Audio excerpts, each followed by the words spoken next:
Sud Radio, l'invité politique,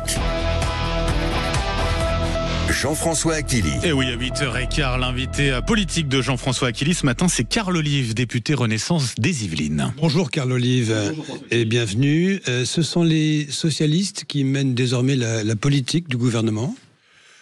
Moi, j'aimerais qu'il soit un tout petit peu moins suffisant, mais c'est pas péjoratif. C'est-à-dire que le fait de mettre des ultimatums, si on n'a pas de réponse lundi, ça c'était vendredi, Monsieur Faure, alors on va censurer. Ouais. Et puis là, hier, c'était Monsieur Vallaud. Si on n'a pas de réponse aujourd'hui, en fin de semaine, on va censurer. Après, chacun est dans sa posture, Jean-François Achilly, que ce soit les socialistes, que le Bloc central, que le Rassemblement national. Mais qu'est-ce que c'est retenez-moi ou je fais un malheur? Qu'il fasse le malheur. Enfin, la peur est-il pas le danger. On brandit souvent la menace de la dissolution. Personne n'est favorable à la dissolution, donc arrêtons de menacer de dissolution. Et si jamais on doit vraiment menacer de dissolution, alors allons à la dissolution et retournons aux urnes. Je reprends vos mots sur X, Carl Olive. Je lis. Vous avez posé une question. Vous dites, est-ce que le Parti socialiste peut arrêter de faire le faux cul, première langue dans ce pays? En gros, le PS menace sans cesse de censurer. Vous lui dites censurer, on va aux élections et vous ne la ramènerez plus définitivement. Chiche, vous y allez, hein? Vous savez, moi, je viens encore une fois. Vous dites. Je viens du sport, et dans le sport, on est imbibé aux règles du jeu, on dit les choses, on respecte l'adversaire, et puis si on peut gagner 6-0, on met 6-0 à l'adversaire, mais on ne fait pas de chantage. Et encore une fois, moi je respecte les socialistes, j'ai eu l'occasion d'échanger avec Monsieur Hollande la semaine dernière, par exemple, mais voilà, moi je n'aime pas le chantage. On n'aime pas le chantage, les Français n'aiment pas le chantage. Il faut avoir la mémoire, Jean-François Achilly. Oui. Lors des dernières législatives, ça a été une débâcle. Oui, effectivement, pour le Bloc central, mais pas seulement. Les socialistes aussi ont essuyé de gros échecs. Et typiquement, Monsieur Vallaud doit sa réélection avec le fait que le collègue de Renaissance ne s'est pas maintenu au second tour. Donc, Boris Vallaud qui dit de vous avez vu sur RTL, c'est le patron des socialistes, du Parti socialiste à l'Assemblée nationale, qui dit grosso modo, Carl Olive, c'est celui qui chante, qui se met au travail. Hein. Oui. Moi, j'ai du respect pour le président Vallaud. C'est pas un sujet. Voilà, il est dans son sillon. Je pense que personne n'est bien actuellement. Et comme le disait Talleyrand, tout ce qui est excessif est insignifiant. Mais qu'est-ce que ça dit du climat entre vous, les soutiens d'Emmanuel Macron, et ce Parti socialiste qui veut pousser aujourd'hui les feux sur la taxe, vous savez, la taxe Zuckman Light? Nous en avons parlé. Ça dit rien par rapport au Jean-François Achilly, qu'on soit très clair. Ça dit rien par rapport au voisinage, la proximité avec le président Macron. Ça dit effectivement de l'état d'esprit de cette 5e République et de ce qui se passe au sein même de l'Assemblée. Moi, je viens d'une droite qui est une droite sociale, qui est une droite populaire, qui est une droite humaniste, avec des valeurs de travail, de réciprocité entre les droits et les devoirs. Moi, ma première des choses, et le message que je fais passer, c'est la restructuration des dépenses publiques de l'État, avant même une taxation quelle qu'elle soit. Là encore, on le voit bien, on a l'impression que c'est la liste au Père Noël, ou c'est celui qui va inventer la plus grande taxe. Mais on va aller droit dans le mur avec cela. Vous voulez, réformer le système, pas forcément augmenter les impôts. Regardez le gouvernement qui accède à la demande de surtaxer les bénéfices des entreprises. J'ai voté contre. De 4 à 6 milliards. Ah, vous avez voté contre? J'ai voté contre. J'ai voté contre, et une partie de mes collègues, ou même peut-être une majorité de mes collègues, ou s'est abstenu, ou a voté contre. Oui, j'ai voté contre. Encore une fois, vous voyez, c'est pas le budget de Sébastien Lecornu, c'est le budget des parlementaires. Donc c'est le budget de la France. Votre Premier ministre, quand même. Ah, mais moi je soutiens Sébastien Lecornu, et je vais vous dire quelque chose. Heureusement que nous avons un Sébastien Lecornu aujourd'hui à la tête du gouvernement. Vous soutenez, vous votez contre. Mais voilà quelqu'un qui a été maire, qui a été président du conseil départemental, qui a été ministre sans discontinuer, et qui sait parler à l'ensemble des acteurs de ce pays. Mais on n'est pas des bénis. Oui, Jean-François Achilly, vous me voyez, moi qui défends depuis que je suis quasiment gamin, encore une fois, cette réciprocité entre les droits et les devoirs, en essayant vraiment d'être un bon père de famille, tant à la tête de la ville de Poissy que modestement en tant que député, et je vais demain voter pour l'ouverture des vannes. On parlera peut-être des retraites. Oui. Je vais voter contre la suspension de la réforme des retraites. Là aussi. Mais Monsieur Achilly, pendant un an... il faut trouver 1,4 milliard pour financer le report. Je vais même vous dire, et au-delà de ça, vous imaginez que quasiment pendant 2 ans, Et ça faisait partie du programme présidentiel. D'ailleurs, comme les LR l'avaient fait, à juste titre. On a demandé un départ à la retraite à 65 ans dans ce pays. Il est à 64 ans aujourd'hui, on va le dire, au forceps. Il est dans l'Europe entière entre 65 et 67 ans, sans exception. Sans exception. Pendant un an, sur tous les marchés de la 12e circonscription des Yvelines, j'ai expliqué pourquoi cette réforme de retraite était indispensable. Et aujourd'hui, en une décision, un vendredi, un revers de main, on dit, on oublie la réforme des retraites, il faut qu'on fasse passer un budget. Non, je veux bien le compromis.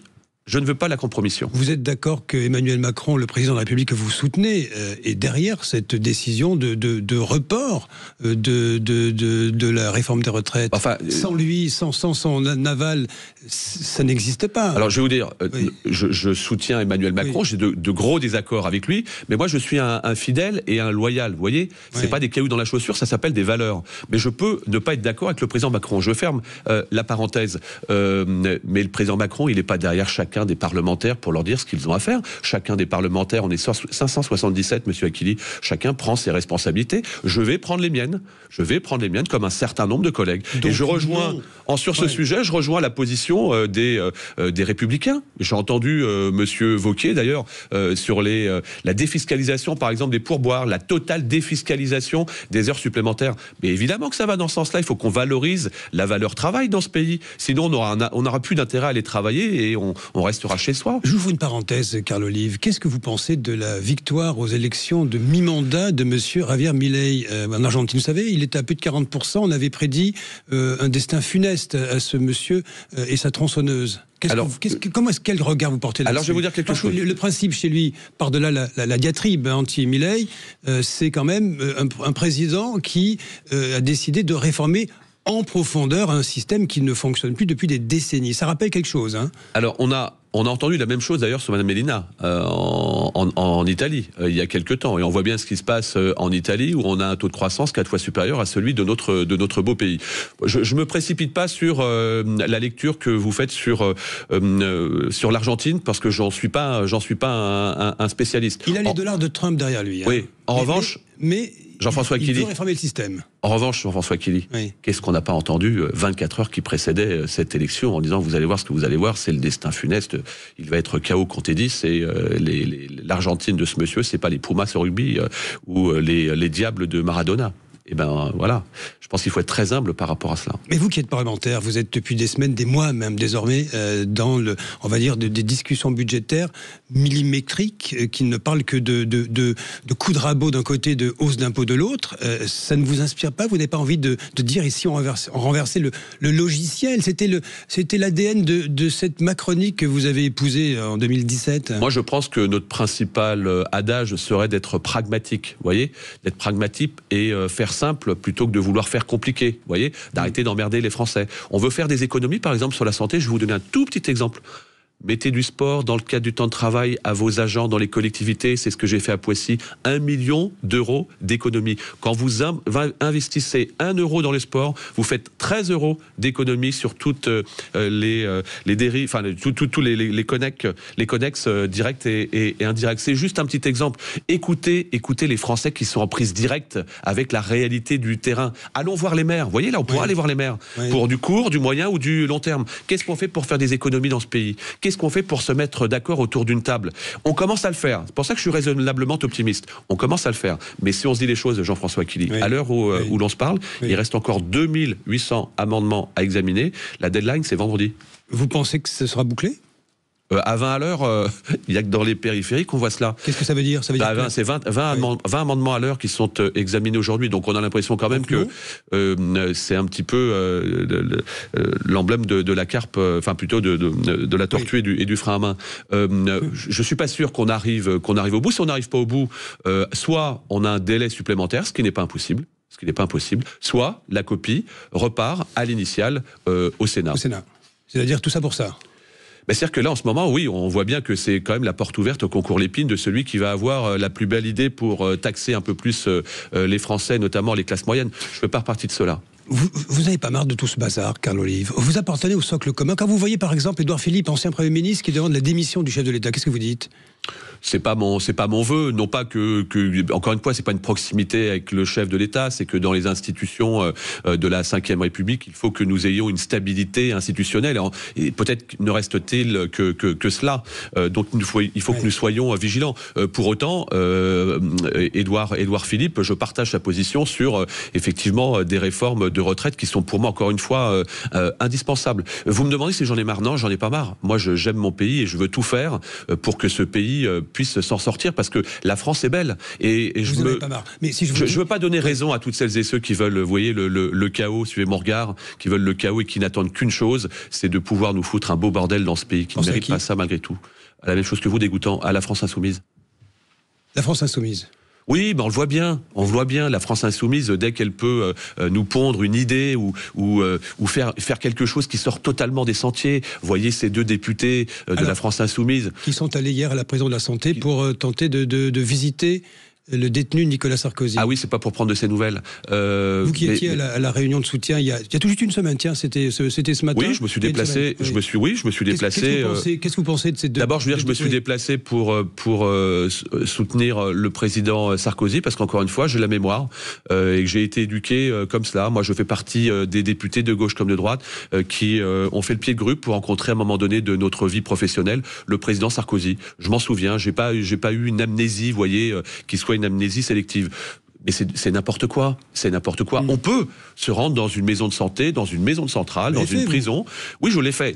Sauf que, excusez-moi, monsieur Akili, j'ose dire que je suis bien éduqué. J'appelle le directeur ou la directrice de la prison une journée, 2 journées avant pour dire je vais me déplacer, on m'en donne le droit, mais moi je ne mets pas devant le fait accompli. Et encore une fois, pourquoi ces personnes ont-elles fait ça? Simplement pour créer soi-disant le buzz, pour faire parler d'elles. Et encore une fois, pas dans la colonne de la une, dans les faits divers.